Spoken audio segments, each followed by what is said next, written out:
एक कमरे में 4 मोमबत्तियां जल रही थी। चारों मोमबत्तियां एकांत देखकर आपस में बातें करने लगी।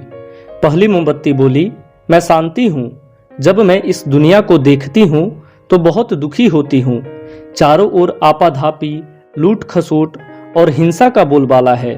ऐसे में यहाँ रहना बहुत मुश्किल है। मैं अब यहाँ नहीं रह सकती। इतना कहकर मोमबत्ती बुझ गई। दूसरी मोमबत्ती भी अपने मन की बात कहने लगी। मैं विश्वास हूँ। मुझे लगता है कि झूठ, धोखा, फरेब, बेईमानी मेरा वजूद खत्म करते जा रहे हैं। ये जगह अब मेरे लायक नहीं रही। मैं भी जा रही हूँ। इतना कहकर दूसरी मोमबत्ती भी बुझ गई। तीसरी मोमबत्ती भी दुखी थी। वह बोली, मैं प्रेम हूँ। मैं हर किसी के लिए हर पल जल सकती हूँ, लेकिन अब किसी के पास मेरे लिए वक्त नहीं बचा।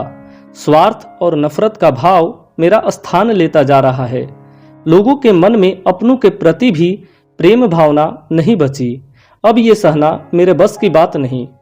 मेरे लिए जाना ही ठीक होगा। कहकर तीसरी मोमबत्ती भी बुझ गई।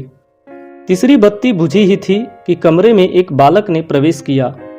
मोमबत्तियों को बुझा हुआ देख उसे बहुत दुख हुआ। उसकी आंखों से आंसू बहने लगे। दुखी मन से वो बोला, इस तरह बीच में मेरे जीवन में अंधेरा करके कैसे जा सकती हो तुम? तुम्हें तो अंत तक पूरा जलना था, लेकिन तुमने मेरा साथ छोड़ दिया। अब मैं क्या करूंगा? बालक की बात सुनकर चौथी मोमबत्ती बोली, घबराओ नहीं बालक, मैं आशा हूं और मैं तुम्हारे साथ हूं। जब तक मैं जल रही हूं, तुम मेरी लौ से दूसरी मोमबत्तियों को जला सकते हो। चौथी मोमबत्ती की बात सुनकर बालक का ढांढस बंध गया। उसने आशा के साथ शांति, विश्वास और प्रेम को पुनः प्रकाशित कर लिया।